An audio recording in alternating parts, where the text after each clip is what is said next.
नमस्कार विद्यार्थ्यांनो, मी तुमची एड्युकेटर श्वेता चंदनकर तुम्हा सर्वांचे ग्लोबल ऑनलाईन मराठी या यूट्यूब चॅनलवर स्वागत करते. या व्हिडिओमध्ये आपण लास्ट मिनिट रिव्हिजन करणार आहोत, कारण आपला पेपर उद्या असणार आहे. पेपर वनचं जे मॅरेथॉन असणार आहे त्यामध्ये आपण रिव्हिजन करणार आहोत. माइंड मॅप्स मी इथे ॲड केलेले आहे, काही इमेजेस ॲड केलेले आहेत. पूर्ण युनिट वर्सेस जे मला वाटतं की खूप महत्त्वाचे आहेत आणि तुम्ही ते सोडूच शकत नाही. त्यामुळे हा व्हिडिओ शेवटपर्यंत नक्की बघा. मला खात्री आहे की तुम्हाला हा व्हिडिओ खूप महत्त्वाचा ठरणार आहे. आणि कमेंट सेक्शनमध्ये नक्की कळवा की हा तुम्हाला व्हिडिओ कसा वाटला, कारण हे मी तुमच्यासाठीच बनवलेला आहे. आणि पेपर वन आणि पेपर टूची बॅच घ्यायची असेल तर दिलेल्या नंबरवर व्हॉट्सअप करू शकता. आपण आता सुरुवात करूया. ॲब्रिव्हेशन्स घेतलेले आहेत मी 8व्या युनिटमधले, जे ICT मधले आहेत, इन्फॉर्मेशन कम्युनिकेशन टेक्नॉलॉजी. ॲब्रिव्हेशन्स म्हणजे याचा अर्थ असा की आपल्याला खूपदा याचा अर्थ विचारला जातो. जसं LED दिलाय आणि इट स्टँड्स फॉर आणि 4 ऑप्शन्स दिलेले असतात. त्यामुळे आपल्याला याचा फुल फॉर्म माहिती असणे खूप आवश्यक असते. त्यामुळे मी काही महत्त्वाचे फुल फॉर्म्स घेतलेले आहेत जेणेकरून तुम्हाला ते परीक्षेत त्याची मदत होईल. ठीक आहे. तर पहिलं आहे LED. LEDचं काय फुल फॉर्म आहे? Light emitting diode. ठीक आहे. त्यानंतर FAA, त्याचा फुल फॉर्म आहे ऑल फ्लॅश अरे. नंतर BIOS, basic input output system. ठीक आहे. नंतर HDD, हार्ड डिस्क ड्राईव्ह. आणि नंतर आहे PDF, पोर्टेबल डॉक्युमेंट फॉर्मेट. हे कसे असतात? PDF तुम्हाला दिलेलं असेल आणि मग 4 ऑप्शन्समध्ये याला खालीवर खालीवर करून 4 ऑप्शन्स दिले असतील आणि आपल्याला ते टिक करावं लागेल. ठीक आहे. त्यामुळे हे महत्त्वाचे ठरतात ॲब्रिव्हेशन्स, आणि ICT मधून येतातच ॲब्रिव्हेशन्स. ठीक आहे. समोरचं आहे RAID. तर काय त्याचा रिड्युनंट अरे ऑफ इंडिपेंडंट डिस्क. ठीक आहे, हे तुम्ही लक्षात ठेवा.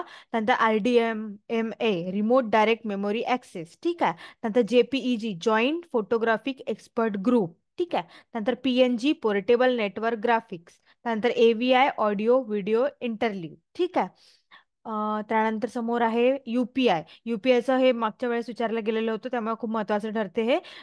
Unified payments interface. ठीक आहे. त्यानंतर भीमचं पण विचारलं गेलेलं आहे. भारत इंटरफेस फॉर मनी. ठीक आहे. IFC पण आजकाल विचारू शकते, कारण IFC कोड आपण सहज वापरतोय. Indian financial system code. ठीक आहे. त्यानंतर NEFT, national electronic funds transfer. त्यानंतर IMPS, इमिडिएट पेमेंट सर्व्हिस. ठीक आहे.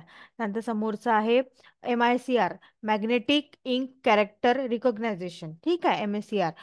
VPN, virtual private network. URL, uniform resource locator. SEO, search engine organisation. RTGS, real time gross settlement. तर हे कशामध्ये विचारले जातात? एखाद्या वेळेस तुम्हाला MICR देऊन असेल आणि त्याचा फुल फॉर्म विचारला असेल, 4 ऑप्शन्स दिल्या जातात आणि त्यातून आपल्याला एक जे बरोबर आहे ते टिक करावं लागते. आणि याच्यामध्ये तुमचे मार्क्स जाऊ नये म्हणून मी हे घेतलेले आहे 20, आणि हे खूप महत्त्वाचे असणार आहेत.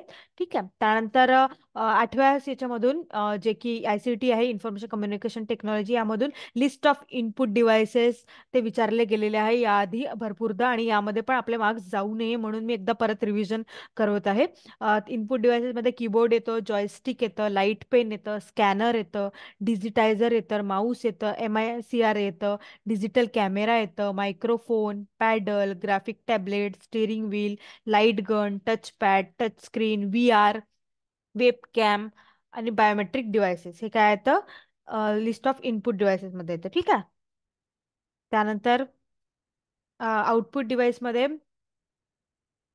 एक मिनिट. तर आउटपुट डिव्हाइस आपण बघून घेऊया. याआधी आपण इनपुट पाहिलं. आउटपुटमध्ये monitor, printer, speaker, headphones, projector, GPS, plotter, braille, embosser, haptic device आणि 3D प्रिंटर. ठीक आहे. हे काय आहे? सगळं हे आउटपुट डिव्हाइस आहे. ठीक आहे. त्यामुळे तुम्ही नक्की लक्षात ठेवा. त्यानंतर समोरचं आहे पेरिफेरल डिव्हाइस. पेरिफेरल डिव्हाइस म्हणजे संगणकाची परिघीय उपकरणे, अशी उपकरणे जी डेटा इनपुट आणि आउटपुट किंवा संग्रहित करण्यासाठी संगणकाशी बाहेररित्या जोडली जाते. पेरिफेरल डिव्हाइस काय राहतात? बाहेरून जोडले जातात संगणकाशी. ठीक आहे. जसं की Mouse, keyboard, monitor, printer, scanner, projector, microphone. हे काय आहे? आपण बाहेरून जोडल्या जाते. ठीक आहे. त्यामुळे हे काय असणार आहे? पेरिफेरल डिव्हाइस असणार आहे. ठीक आहे. परत एकदा पाहून घेऊया. List of input device. Minute. Keyboard, joystick, light pen, scanner, digitiser, mouse, MICR, digital camera, microphone, paddle, graphic tablet, steering wheel, light gun, touchpad, touch screen, VR, web camera and biometric devices. ठीक आहे.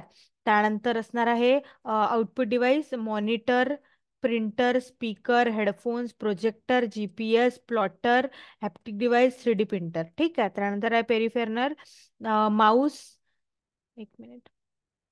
Mouse, keyboard, monitor, printer, scanner, projector आणि microphone हे खूप महत्त्वाचं ठरणार आहे, कारण याआधी प्रश्न विचारला गेलेला होता आणि यामध्ये आपले मार्क्स जाऊ नयेत म्हणून मी हे तुम्हाला सांगत आहे. ठीक आहे. त्यानंतर आयसीटी मधून केबी वगैरेवर भरपूर प्रश्न विचारला गेलेला आहे याआधी पण, त्यामुळे एकदा मी तुमची रिव्हिजन करू घेत आहे.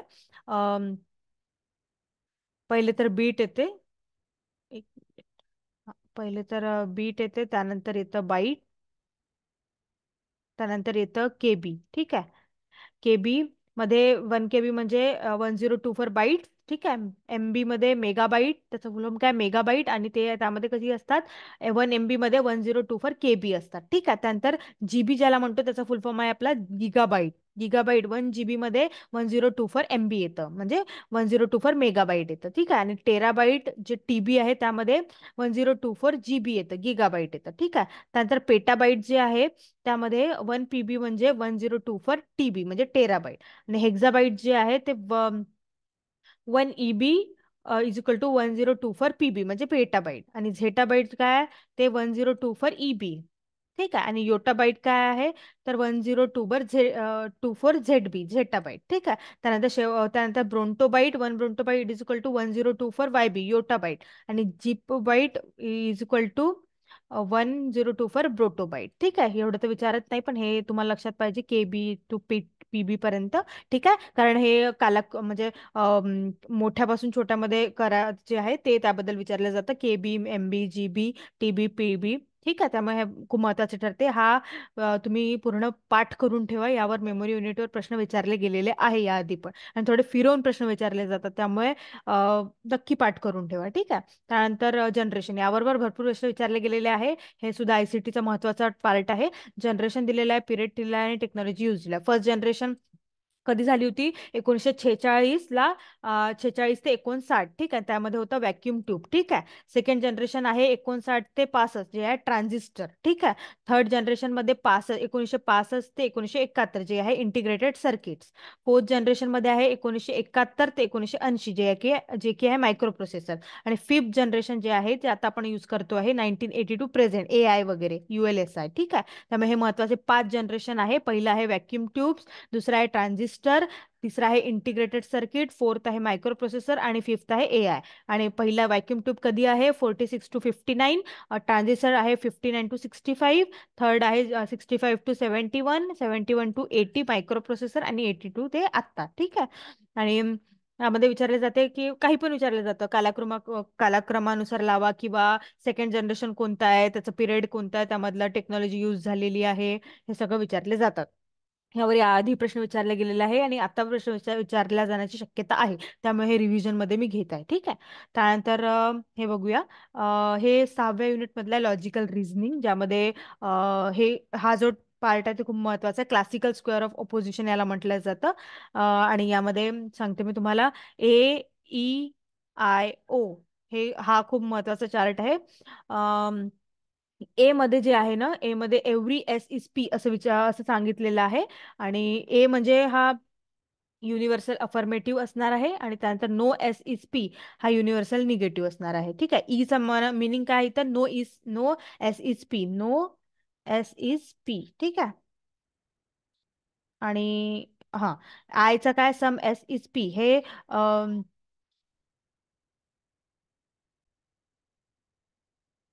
तर some S is P is a particular affirmative आहे, आणि ओ जे आहे some S is not P हे पर्टिक्युलर निगेटिव्ह आहे. ठीक आहे. त्यानंतर ए आणि ई यामधला कोणता बॉन्ड आहे तो कॉन्ट्रेरीज आहे. ठीक आहे. त्यानंतर आय आणि ओ हा सब कॉन्ट्रेरीज आहे, आणि ए आणि आय हे सब अल्टर आहे, आणि ई आणि ओ हे सब अल्टरनेस आहे. ठीक आहे. एवढं तुम्ही लक्षात ठेवा. त्यानंतर ए आणि ओ जे आहे आणि ई आणि आय जे आहे ते कॉन्ट्राडिक्टरी आहे, म्हणजे अपोजिट. ठीक आहे. अपोजिट ट्रूथ व्हॅल्यू हे जे आहे ना ते अपोजिट याच्यामध्ये ट्रू राहते. ठीक आहे. आणि कॉन्ट्राडिक्टरी मध्ये at least one is false and no, याच्यामध्ये एक तरी नाही का फॉल्स राहते कॉन्ट्राडिक्ट्स मध्ये. ठीक आहे. दोघेही ट्रू राहत नाहीत. आणि सब कॉन्ट्रॅरी मध्ये ऍटलिस्ट वन इज ट्रू, याच्यामधल्या दोघांमधून एक तरी खरं राहते. ते both can true not both false, म्हणजे दोन्ही ट्रू असू शकते पण दोन्ही फॉल्स असू शकत नाही. ठीक आहे. त्यानंतर सब अल्ट्रस जे आहेत त्यामध्ये ट्रूथ व्हॅल्यू जे आहे ना ते स्लो डाऊन होते. कारण इथे बघा, इथे हे स्लो डाऊन झालेली आहे, त्याला आपण सब अल्ट्रस म्हणतो. ठीक आहे. परत एकदा बघून घ्या. हे युनिव्हर्सल अफर्मेटिव्ह, ई हे युनिव्हर्सल निगेटिव्ह, आय हे पर्टिक्युलर अफर्मेटिव्ह आणि ओ जे आहे पर्टिक्युलर निगेटिव्ह. ठीक आहे.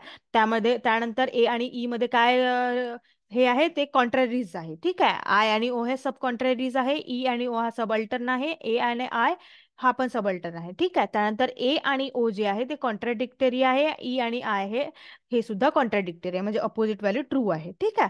त्यानंतर त्यानंतर परत एक असतोय जे की आहे डिस्ट्रीब्युटिव्ह, म्हणजे असतात डिस्ट्रीब्युटिव्ह आणि अनडिस्ट्रीब्युटिव्ह फॅलिसिस. मध्ये ए मध्ये काय असते तर ए मध्ये हे डिस्ट्रीब्युटिव्ह असते आणि सब्जेक्ट जो असतो ना डिस्ट्रीब्युटिव्ह असतो आणि प्रिडिकेट जे आहे ना ते अनडिस्ट्रीब्युटेड असतो. ठीक आहे. आणि नो एस आर पी मध्ये सब्जेक्ट हा डिस्ट्रीब्युटिव्ह असतो आणि प्रिडिक्टर पण हा डिस्ट्रीब्युटिव्ह असतो. आय मध्ये अनडिस्ट्रीब्युटेड असतो सब्जेक्ट आणि प्रिडिक्टेड हा सुद्धा अनडिस्ट्रीब्युटेड असतो. आणि ओ मध्ये सब्जेक्ट हा अनडिस्ट्रीब्युटेड असतो आणि प्रिडिक्ट हा डिस्ट्रीब्युटेड असतो. त्यामुळे हे तुम्ही लक्षात ठेवा. ठीक आहे. नंतर हा क्लासिकल स्क्वेअर ऑफ अपोजिशन एकदा परत वाचून घ्या आणि याबद्दलचे क्वेश्चन्स पण करून घ्या, कारण हा खूप महत्त्वाचा टॉपिक आहे. ठीक आहे. त्यानंतर इन्फॉर्मल फॅलेसिस. सहावा लॉजिकल रिझनिंग म्हणाले की यामध्ये फॉर्मल आणि इन्फॉर्मल फॅलेसिस आली आणि याबद्दल नेहमीच प्रश्न असतो, नेहमीच इम्पॉर्टंट, व्हेरी व्हेरी इम्पॉर्टंट हा आहे. ठीक आहे. त्यामध्ये एकदा बघून घेऊ आपण. तर इन्फॉर्मल फॅलेसिस काय आहे तर अनौपचारिक भ्रम म्हणजे तर्कातील चुका ज्या सामान्य भाषेत होतात आणि युक्तिवादाच्या सामग्रीच्या ऐवजी त्यांच्याशी संबंध असतात.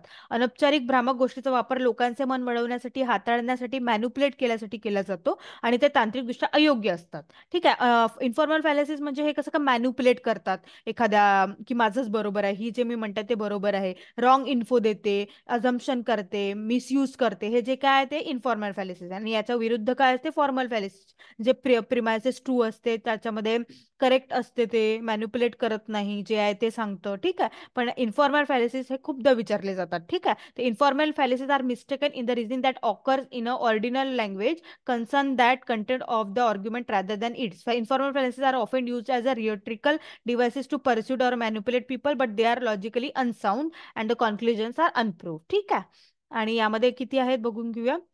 यामध्ये 6 फॅलेसिस आहे जे खूप महत्वाचे आहे. पहिल्या argument directed to the person, म्हणजे ऍड होमिनम, व्यक्तीला निर्देशित केलेला युक्ती. ऍड होमिनम एक फॅलेसी आहे इन्फॉर्मल फॅलेसी मध्ये. यामध्ये आर्ग्युमेंट हे डायरेक्ट आर्ग्युमेंट केलं जाते पर्सन सोबत. ठीक आहे. त्यानंतर स्ट्रॉमॅन फॅलेसी आहे जे खूप महत्वाची आहे, खूप इम्पॉर्टंट आहे. स्ट्रॉमॅन फॅलेसी म्हणजे हे काय आहे स्ट्रॉमॅन फॅलेसी तर हे डिस्ट्रॅक्ट करते, जे आपलं मेन क्वेश्चन आहे त्यापासून ते डिस्ट्रॅक्ट करते आणि हे पॉलिटिक्स मध्ये जास्त यूज केलेले जाते. ठीक आहे. आणि त्यानंतर आहे बेगिंग द क्वेश्चन, पेटिटो प्रिन्सिपी. हे खूप महत्वाचं आहे. पेटिटो प्रिन्सिपी हे बेगिंग द क्वेश्चन्स जे आहे ना, एखाद्या क्वेश्चन्सला नाही का, एक मिनिट,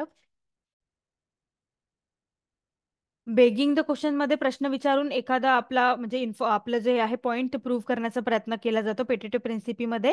त्यानंतर ऍड पॉप्युलम जे आहे ते अपील टू पॉप्युलर ओपिनियन, म्हणजे लोकप्रिय मतांना आव्हान करणे, जाहिराती, लोकसंख्या जे आहे पॉप्युलरिटीमध्ये, जिथे पॉप्युलर व्यक्ती जातोय तिथे त्यामागे आपण जातो, असं ते हे आहे. अपील टू पॉप्युलर म्हणजे everybody is driving the car, तर मग सगळेच ड्राईव्ह करतील कार. ठीक आहे. त्यानंतर हॅस्टी जनरलायझेशन. हे जी फॅलेसी आहे ही कन्व्हर्स आहे, ऍक्सिडेंट कन्व्हर्स आहे.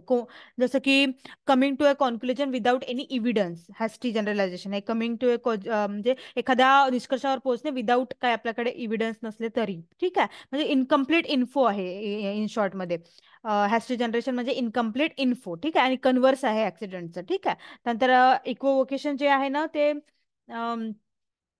इक्विवोकेशन जे आहे ते पर्टिक्युलर वर्ड किंवा एक्सप्रेशन किंवा सेन्स जे आहे ना आर्ग्युमेंटचं ते देते. त्यामध्ये ही जसं की all tree have barks, all trees have barks. ठीक आहे. म्हणजे सगळ्या ट्रीला बार्क्स आहे आणि एव्हरी डॉग बार्क्स, हे जे दोन स्टेटमेंट आहे तर त्यामधून एक कॉन्क्लुजन येतं की every dog is a tree. पण हे कॉन्क्लुजन काय चुकीचं आहे ना, त्यामुळे हे जे म्हणतात त्याला particular word expression multiple census मध्ये घेतल्या जाते इन आर्ग्युमेंट मध्ये. ठीक आहे. इक्विवोकेशन मध्ये. ठीक आहे. हॅस्टी जनरेशन मध्ये इनकम्प्लीट इन्फो राहते. अपील टू पॉप्युलर ओपिनियन जे आहे ते पॉप्युलरिटीकडे जाते, म्हणजे की सगळेजण कार चालव, सगळेजण तिरुपतीला जातात तर एक जण तिरुपती तरी जातोय, एक जो पॉप्युलर आहे तो तिरुपतीला जातोय, ते सगळेच तिरुपतीला जातोय, ठीक आहे, जात आहेत, ठीक आहे. त्यानंतर बेगिंग द क्वेश्चन, प्रश्न विचारून आपला तर्क लावण्याचा प्रयत्न करणे आणि आपण कसे बरोबर आहे ते सिद्ध करणे. Straw man fallacy, straw man फॅलेसीमध्ये politics distract करतात ते, पॉइंट थ्रू पॉइंटनी डिस्ट्रॅक्ट करतात ते, डिस्ट्रॅक्ट फ्रॉम पॉइंट, ठीक आहे. Make strong work that defending bravely, okay. त्यानंतर आर्ग्युमेंट डायरेक्ट टू द ॲडोमिनन म्हणजे आर्ग्युमेंट हा सरळ व्यक्तीशी केला जातो. आणि एक परत एक स्लिपरी स्लोप म्हणून आहे, एक ती म्हणजे काय होते, स्लिपरी सोप जर आलं ना, तर स्लिपरी स्लोप हे आर्ग्युमेंट इफ अँड देन मध्ये होते. जर का if you don't do your homework you will fail the class, ठीक आहे. इफ अँड देन मध्ये स्लिपरी स्लोप राहते, ठीक आहे. इफ अँड देन कधी आलं तर ते डोळे बंद करून स्लिपरी स्लोप मध्ये टिक करायचं, ठीक आहे. त्यानंतर हे फॅलेसी जे आहे खूप महत्वाचे आहे, मी थोडं शॉर्ट मध्ये सांगत आहे, पण तुम्ही याचा नक्की अभ्यास करा, कारण यामध्ये नक्की विचारले जातं हे, ठीक आहे. कारण इन्फॉर्मल फॅलेसी हा एक खूप महत्वाचा टॉपिक आहे, सेट वाल्यांकडनं ते खूप प्रश्न विचारतात त्यावर, सेट असो किंवा नेट, ठीक आहे. त्यानंतर आता कम्युनिकेशन मध्ये बघून घेऊया. कम्युनिकेशन मध्ये सेंडर खूप महत्वाचा असतो. त्यानंतर सेंडर काय करतो, मेसेज इनकोड करतो. त्यानंतर मेसेज मिळते, त्यानंतर मेसेज हा डिकोड होतो, त्यानंतर तो रिसिव्हर डिकोड करतो, ठीक आहे. सेंडर काय करतो, इनकोड करतो. ते नक्की लक्षात ठेवा, कधी कधी विचारलं जातं की सेंडर काय करतो, मेसेज हा इनकोड करतो आणि रिसिव्हर हा डिकोड करतो. त्यामध्ये नॉईज जे आहे ना, याला काय म्हटलं जाते, बॅरियर म्हटलं जाते. जसं की सायकोलॉजिकल बॅरियर, कधी आपल्याला आपण मेसेज पाठवतो पण नेटवर्कच नसेल तर तो एक बॅरियर झाला, त्याला काय म्हटलं जाते, कम्युनिकेशनच्या याच्यामध्ये नॉईस म्हटलं जाते त्याला, ठीक आहे, बॅरियरला. आणि कम्युनिकेशन कधी कम्प्लीट होते, जेव्हा त्याला फीडबॅक मिळतो, ठीक आहे. इफेक्टिव्ह कधी होते, जेव्हा ते फीडबॅक आपल्याला मिळतोय, आपण जो मेसेज केला त्याचा आपल्याला व्यवस्थित रिसिव्हर कडून फीडबॅक मिळतोय, त्याला काय म्हटलं जाते, इफेक्टिव्ह कम्युनिकेशन म्हटलं जाते. कम्युनिकेशन या चॅप्टरमध्ये इफेक्टिव्ह कम्युनिकेशन हा भरपूर महत्त्वाचा टॉपिक आहे. आणि तिथे हे दिलेलं आहे आपलं, इफेक्टिव्ह कम्युनिकेशन असो किंवा मॉडेल्स दिले आहे, मॉडेल्स खूप महत्वाचे आहे कम्युनिकेशन मधले, ते सुद्धा तुम्ही वाचू शकता, ठीक आहे. त्यानंतर समोरचा प्रश्न आहे, मी रिसर्च मधले काही मेन हे घेतलेले आहे, बेसिक रिसर्च कशाला म्हणतात, अप्लाइड रिसर्च, तर त्या हे माझे पॉईंट्स आहेत, तुम्ही नक्की लक्षात ठेवा, हे मदत करतीलच तुम्हाला अभ्यासात.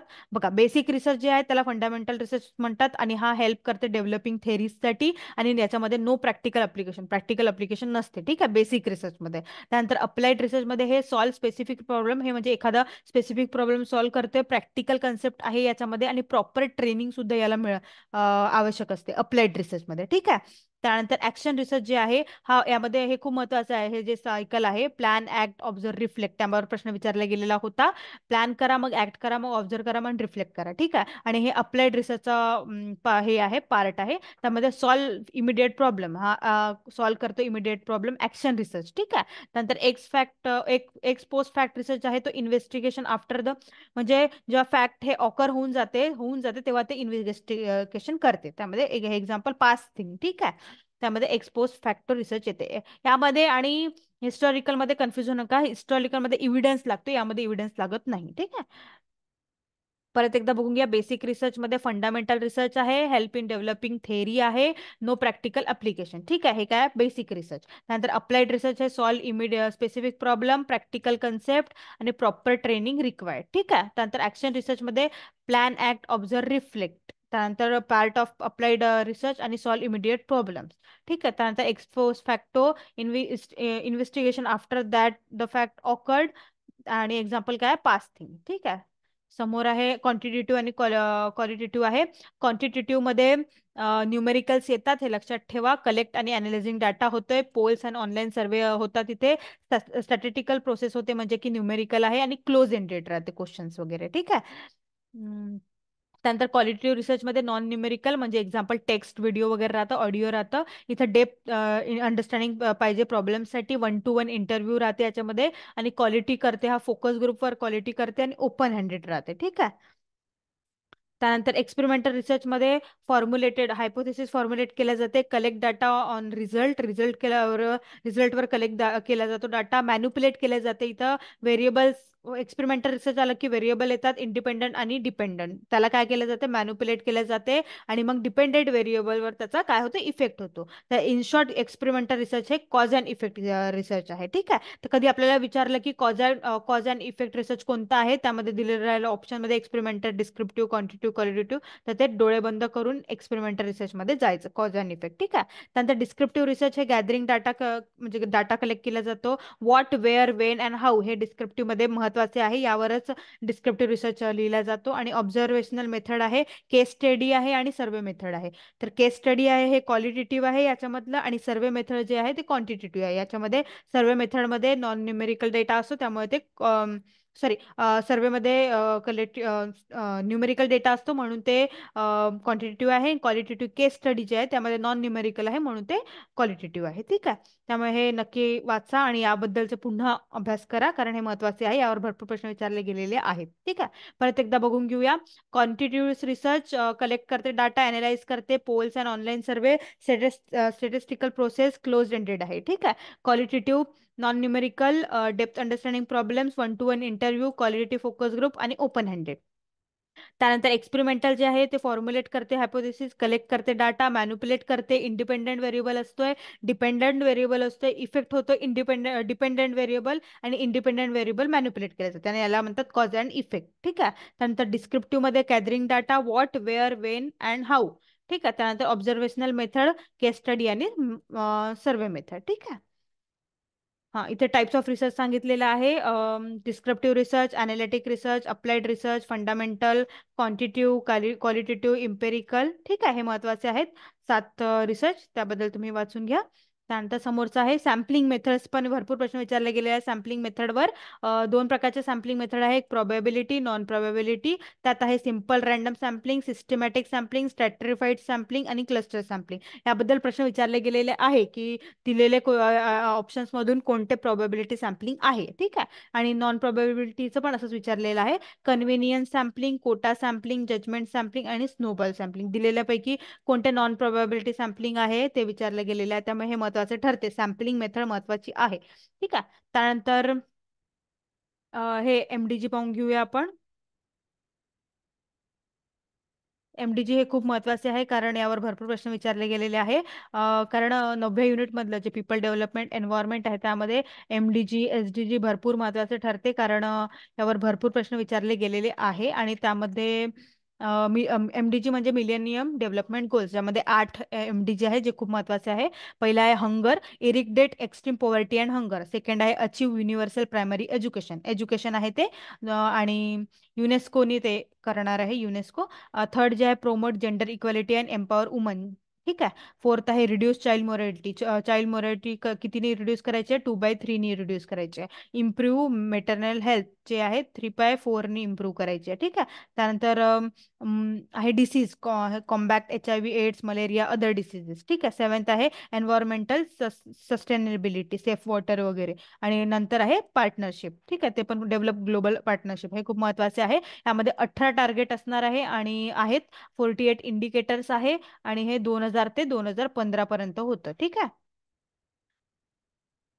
तर तुम्ही एवढं लक्षात ठेवा, पहिलं हंगर, दुसरं एज्युकेशन, थर्ड आहे जेंडर, फोर्थ आहे चिल्ड्रन, फिफ्थ आहे मदर, आणि सिक्स्थ आहे डिसीज, सेवन्थ आहे एन्व्हायरमेंट, आणि एट्थ आहे पार्टनरशिप. ठीक आहे. हे काय होतं, एमडीजी होतं, मिलेनियम डेव्हलपमेंट गोल्स. टार्गेट कुठपर्यंत होतं, 2015 पर्यंत होतं. ठीक आहे. त्यानंतर समोरचं आहे एसडीजी. एसडीजी मध्ये बघून घेऊया. एसडीजी मध्ये किती गोल्स आहेत, 17 गोल्स आहेत. आणि 169 टार्गेट आहे. आणि कधीपर्यंत आहे ते, हे 2030 पर्यंत आहे. ठीक आहे. 2030 पर्यंत आपल्याला ते पूर्ण करायचं आहे. त्यामध्ये येतं पहिला आहे नो पॉवर्टी, दुसरा आहे झिरो हंगर, तिसरा आहे गुड हेल्थ, फोर्थ आहे क्वालिटी एज्युकेशन, फिफ्थ आहे जेंडर इक्वेलिटी, सिक्स्थ आहे क्लीन वॉटर, सेवन आहे क्लीन एनर्जी, एट्थ आहे डिसेंट वर्क इकॉनॉमिक ग्रोथ, नववा आहे इन्फ्रास्ट्रक्चर, दहावा आहे रिड्यूस इनइक्वालिटी, अकरावे सस्टेनेबल सिटीज, आणि ट्वेल्थ आहे consumption and production, climate action, life below water, life on land, peace आणि पार्टनरशिप. हे काय आहे, सस्टेनेबल डेव्हलपमेंट गोल्स आहे, जे की आहे 17. ठीक आहे. बघा, गरिबी हटली तर हंगर हटतंय, त्यानंतर हंगर हटली तर गुड हेल्थ असतोय, गुड हेल्थ राहिली तर एज्युकेशन व्यवस्थित होईल, एज्युकेशन व्यवस्थित होईल तर जेंडर इक्वेलिटी येईल, आणि नंतर मग क्लीन वॉटर जर का राहिलं तर क्लीन एनर्जी मिळेल, त्यानंतर मग इकॉनॉमिक ग्रोथ होईल, त्यानंतर इन्फ्रास्ट्रक्चर व्यवस्थित होईल, आणि मग रिड्यूस काय होईल, इनइक्वेलिटी होईल, त्यानंतर सस्टेनेबल सिटीज तयार होईल, आणि मग ते रिस्पॉन्सिबल कशासाठी राहील, कन्झम्पशन अँड प्रोडक्शनसाठी राहील, मग ऍक्शन, क्लायमेट ऍक्शन व्यवस्थित होईल, लाईफ बिलो वॉटर छान राहील, लाईफ ऑन लँड छान राहील, मग काय होईल, पीस होईल, आणि नंतर काय होईल, पार्टनरशिप. अशा प्रकारे तुम्ही रिलेटेड करू शकता. ठीक आहे, हे 17 गोल्स आहे 2030 पर्यंत, 169 टार्गेट्स आहे याचे. ठीक आहे, त्यानंतर हा, यावर पण प्रश्न विचारले जातात, हे आपण विसरतोय. ठीक आहे, हे जे आहे ट्रोपोस्पियर, खूप महत्वाचं आहे ट्रोपोस्पियर, त्यानंतर स्ट्रेटोस्पियर, मेझोस्पियर, थर्मोस्पियर, एक्झोस्पियर. ट्रोपोस्पियर हा 0 to 10 किलोमीटर आहे, नंतर ते स्ट्रेटोस्पियर वाढत जातो 10 to 30, त्यानंतर 30 to 50 मेझोस्पियर, थर्मोस्पियर हे 550 to 400 किलोमीटर, आणि त्यानंतर अबव 400 किलोमीटर हे एक्झोस्पियर आहे. ठीक आहे, याबद्दल प्रश्न विचारला गेला होता. ट्रोपोस्पियर कालाक्रमानुसार, म्हणजे लहान म्हणजे मोठ्या सुरुवातीपासून शेवटपर्यंत, ट्रोपोस्पियर, स्ट्रेटोस्पियर, मिझोस्पियर, थर्मोस्पियर, एक्झोस्पियर. ठीक आहे, त्यानंतर आहे अर्थक्वेक मॅग्निट्यूड स्केल, हे पण खूप महत्वाचं आहे, त्यामुळे मी घेते आहे. तुम्ही पण व्यवस्थित वाचा. 1 स्कॅरेटेली परसिप्टिव्ह, स्लाइटली फेल्ड. 2 वीक, 3 हा वीक आहे. मॉडरेटली स्ट्रॉंग आहे. 4, 5 हा स्ट्रॉंग आहे. 6 व्हेरी स्ट्रॉंग. 7 हा डिस्ट्रक्टिव्ह. 8 very destructive. 9 डिवास्टिंग, आणि 10 तर कम्प्लिटली. ठीक आहे, हे विचारलं गेलेलं आहे, हे मॅग्नेट्यूड स्केल, रिश्टर स्केल जे म्हणतो आपण. ठीक आहे, त्यानंतर नालंदा युनिव्हर्सिटी जे आहे 10व्या युनिट मधलं हायर एज्युकेशन सिस्टम, त्यामध्ये खूप महत्वाचं आहे, यावर भरपूर प्रश्न विचारले गेलेले आहेत. नालंदा युनिव्हर्सिटी, एक मिनिट. नालंदा युनिव्हर्सिटी ही ओल्डेस्ट युनिव्हर्सिटी आहे, आणि बिहारमध्ये आहे ती सध्या. ठीक आहे, बिहारमध्ये आहे, आणि यामध्ये एंट्रन्स टेस्ट घेतल्या जात होती, जर का तुम्हाला यामध्ये ऍडमिशन पाहिजे असेल तर. आणि बुद्धिस्ट सेंटर आहे हे, महायाना यामध्ये शिकवलं जात होतं, अभ्यासक्रम होता महायानाचा. ठीक आहे, याच्यामध्ये लॉजिक शिकवलं जात होतं, आणि बख्तियार खिलजी जो आहे त्यांनी 1193 मध्ये याला डिस्ट्रॉय केलं होतं, बख्तियार खिलजीनी, आणि गुप्ता डायनेस्टीच्या शंकरादित्यने हे बनवलेलं होतं. आणि हेरिटेज साईट जे आहे ते 2009 मध्ये घोषित करण्यात आली होती युनेस्को द्वारा, याला नालंदाला. त्यानंतर activities of Jain and Mahavir इथे पाहायला गेलेलं होतं, यामध्ये मेडिसिन, ऍस्ट्रोलॉजी, यामध्ये मेडिसिन, ऍस्ट्रोलॉजी, ऍस्ट्रोलॉजी आणि ग्रामर, हे सगळं शिकवलं, लिटरेचर हे सुद्धा शिकवलं जात होतं. ठीक आहे, तुम्ही हे नक्की लक्षात ठेवा. ठीक आहे, त्यानंतर ही सध्या बिहारला आहे. त्यानंतर तक्षशिला ही सुद्धा महत्वाची आहे. तक्षशिला खूप ओल्डेस्ट युनिव्हर्सिटी आहे. याला हे टुरिस्ट डेस्टिनेशन आहे हे, आणि पाकिस्तानमध्ये आहे सध्या. एक मिनिट, हां, पाकिस्तानमध्ये आहे सध्या. 2006, 2006 बुद्धिस्ट किंगडम ऑफ गांधारा आहे. 1980ला, 1980ला हे बनवलं होतं. 1980ला हे हेरिटेज साईट जे आहे ते घोषित करण्यात आली होती, तक्षशिलाला. त्यानंतर ही अर्थशास्त्र जे आहे चाणक्य इथे शिकले होते, कौटिल्य, आणि आयुर्वेदिक हिल चरक इथे, आणि इथे 68 सब्जेक्टची शिकवणी होत होती, आणि मिलिटरी एज्युकेशन इथे खूप महत्वाचं होतं. ऍडमिशन 16व्या वयामध्ये इथे होत होतं. ठीक आहे, नो एक्झाम सिस्टम, इथे एक्झाम सिस्टम नाहीये. नालंदामध्ये एंट्रन्स एक्झाम होती. आणि तक्षशिलामध्ये ग्रीस कल्चर आहे, ते तुम्ही नक्की लक्षात ठेवा. ग्रीस कल्चर कुठे पाहायला गेलं होतं, तर हे तक्षशिलामध्ये पाहायला गेलेलं होतं. आणि स्टडी ऑफ मेडिसिन्स पण इथे गेलेली आहे. ठीक आहे, त्यानंतर ठीक आहे, 5th सेंचुरीमध्ये ग्रीस कल्चर. ओके, हे एवढं तुम्ही लक्षात ठेवू शकता. त्यानंतर जे आहे विक्रमशिला युनिव्हर्सिटी आहे. विक्रमशिला युनिव्हर्सिटी हे बुद्धिस्ट लर्निंग आहे, पाला एम्पायर मधलं, पाला एम्पायर. ठीक आहे, त्यानंतर धर्मपालांनी हे बनवलेलं होतं, हे सध्या बिहारमध्ये आहे, बागलपूरला. ठीक आहे, आणि ती जी होती तक्षशिला, ती पाकिस्तानात आहे. ठीक आहे, आणि विक्रमशिलामध्ये तंत्र जे आहे ना ते शिकवलं जात होतं, अशा प्रकारची ती विक्रमशिला दिसत आहे सध्या. आणि तिब्बतमध्ये जे होतं ना, अतिस्त दीपनकार ते यामध्ये आले होते. ठीक आहे, बुद्ध धर्म आणि वज्रयाना बुद्धिझम इथे झालं होतं, आणि तंत्र, व्याकरण, लॉजिक यामध्ये शिकवलं जात होतं. आणि 1200 मध्ये बख्तियार खिलजीने हे सुद्धा डिस्ट्रॉय केलेली होती. ठीक आहे, त्यानंतर वल्लभी युनिव्हर्सिटी हे सध्या गुजरातमध्ये आहे. ठीक आहे. गुणामती आणि स्थिरामती हे बुद्धिस्ट स्कॉलर इथे शिकले शिकले होते. आणि ह्युन सिंग जे ह्युन झँग चायना ट्रॅव्हलर होता तो इथे आलेला होता. ठीक आहे. 7th सेंचुरीला नीतिशास्त्र लॉ हे इथे शिकवलं जात होतं आणि हिनायनाचा अभ्यास इथे मध्ये केला जात होता वल्लभीमध्ये. ठीक आहे. हे तुम्ही नक्की लक्षात ठेवा. ह्या युनिव्हर्सिटी खूप महत्त्वाचे ठरतात. आणि यामध्ये सोबतच सोमापुरा युनिव्हर्सिटी आहे, जगद्दला आहे, ओदंतपुरी आहे, ते सुद्धा खूप महत्त्वाचे ठरतात. पुष्पगिरी आहे, त्यामुळे ते पण वाचून घ्या तुम्ही. आणि त्यानंतर राधाकृष्ण कमिशन हे जे कमिशन्स आहे ते खूप महत्त्वाचे आहे, त्यामुळे मी ते पण घेऊन घेते. राधाकृष्ण कमिशन जे आहे ना ते 48 to 49 होतं. हे पहिलं इंडिपेंडन्स नंतर स्वातंत्र्यानंतर पहिलं कमिशन आहे ज्यामध्ये युजीसी बनलं ज्यामध्ये युजीसीचं हे ठेवलं होतं. ठीक आहे. त्यानंतर युनिव्हर्सिटी ग्रँड कमिशन आणि युजीसी काय आहे तर लिंक आहे बिटवीन सेंट्रल गव्हर्नमेंट आणि युनिव्हर्सिटी. ठीक आहे. त्यानंतर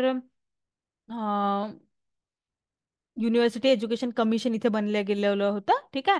सेकंडरी एज्युकेशन कमिशनला मुदलियर कमिशन सुद्धा म्हणतात, कारण त्याचे जे चेअरमॅन होते ते लक्ष्मी स्वामी मुदलियर होते. ठीक आहे.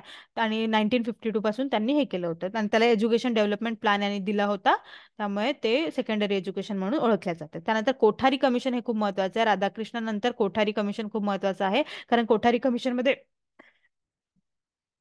New national policy on education हे केलेली होती 1986, जे आपण नेप म्हणतोय. 1986 मध्ये बनवली गेली. फर्स्ट एज्युकेशन पॉलिसी हे कोठारी कमिशन मध्ये बनवली गेली होती, त्यामुळे ते खूप महत्वाचे ठरते.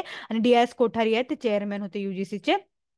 ठीक आहे. त्यानंतर राममूर्ती रिव्ह्यू कमिटी हे सुद्धा महत्वाचे आहे, कारण यांनी रिव्ह्यू केलं होतं नेप जे 1986 आहे त्यामध्ये रिव्ह्यू केलं होतं. त्यानंतर TSR सुब्रमण्यन कमिटी ही खूप महत्वाची आहे, कारण इथे यांनी नेप जे 1886 होतं ते काय केलं होतं ते रिप्लेस केलं नेप 2020नी. ठीक आहे.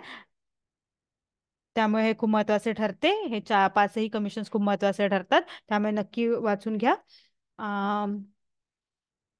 नंतर स्वयंवर पण भरपूर प्रश्न विचारले गेलेले आहेत, त्यामुळे स्वयं पण खूप महत्वाचं ठरतोय. स्वयंमध्ये एक मिनिट. स्वयं पण खूप महत्वाचा आहे. यामध्ये स्वयं जे आहे ते ऍक्सेस इक्विटी क्वालिटी, मूक, स्वयंप्रभा आणि ई लर्निंगचे चॅनल्स आणि इव्हॅल्युशन हे सुद्धा महत्वाचे टॉपिक्स आहे. CBCS हे पॅटर्न, शोधगंगा, शोधगंगोत्री हे सगळं खूप महत्वाचे आहे. APS स्टाईल आपल्या सेकंड युनिटमधून रिसर्च ॲप्टिट्यूडमधून APS style, American psychological association, ते सगळे स्टाईल खूप महत्वाचे आहे, त्यावर पण विचारले जातात प्रश्न. ठीक आहे. आणि एवढं मी आता इथे घेतलेलं आहे. बाकी तुम्ही वाचून घ्या आणि उद्या पेपर असणार आहे. ऑल द बेस्ट सगळ्यांना माझ्याकडनं. व्यवस्थित पेपर सोडवा, घाई करू नका. पहिला पेपर हा 1 तासाचा असतोय, पेपर 1. त्यामुळे घाई न करता व्यवस्थित क्वेश्चन वाचायचे. असे स्टेटमेंट असेल, असर्शन असेल, रिझर्वेशन ते व्यवस्थित वाचायचं आणि नंतर टिक करायचं. आणि 1च तास आहे, त्यामुळे घाई करू नका, पण बरोबर पेपर सोडवा. मॅथ्स व्यवस्थित करा. आणि जो दुसरा पेपर आहे तो आपला पेपर असणार आहे, त्यामुळे त्यात सुद्धा घाई करू नका. व्यवस्थित क्वेश्चन्स वाचा, त्यानंतरच टिक करा. मला खात्री आहे तुमचा पेपर उद्याचा खूप छान जाणार आहे. आपण नंतरच उद्या करणारच होते आपण पेपर 1 कसा आला, पेपर 2 कसा झाला, त्याचा पूर्ण रिव्ह्यू, कसे प्रकारचे प्रश्न आले ते बद्दल आपण बघणारच आहोत. पण हे जे मी या व्हिडिओमध्ये घेतलं ते खूप महत्त्वाचे टॉपिक्स आहेत, ते कधीही सोडायचे नाही, हे जे टॉपिक्स आहेत ते. त्यामुळे आणि व्हिडिओ शेवटपर्यंत पाहिल्याबद्दल धन्यवाद. उद्याचा पेपर तुमचा खूप चांगला जाणार आहे, मला खात्री आहे. ऑल द बेस्ट माझ्याकडनं. आणि पेपर 1 आणि पेपर 2ची बॅच घ्यायची असेल तर दिलेल्या नंबरवर संपर्क साधू शकता किंवा ग्लोबल ऑनलाईन ॲप प्ले स्टोरवरून डाउनलोड करू शकता. उद्याचा पेपर झाल्यानंतर आपण लगेचच नेटच्या तयारीला लागणार आहोत, कारण नेट ही जूनमध्ये असणार आहे आणि आपल्याला काहीच दिवस शिल्लक आहे आता नेटसाठी सुद्धा. उद्याचा पेपर झाल्यानंतर रिलॅक्स करू आणि परवापासून आपण जूनसाठी प्रिपेअर करणार आहोत. त्यामुळे आता नवीन बॅचेस पण येतील आणि सगळं होईल आहे. ठीक आहे. व्हिडिओ शेवटपर्यंत पाहिल्याबद्दल धन्यवाद. ऑल द बेस्ट उद्याच्या पेपरसाठी आणि थँक्यू.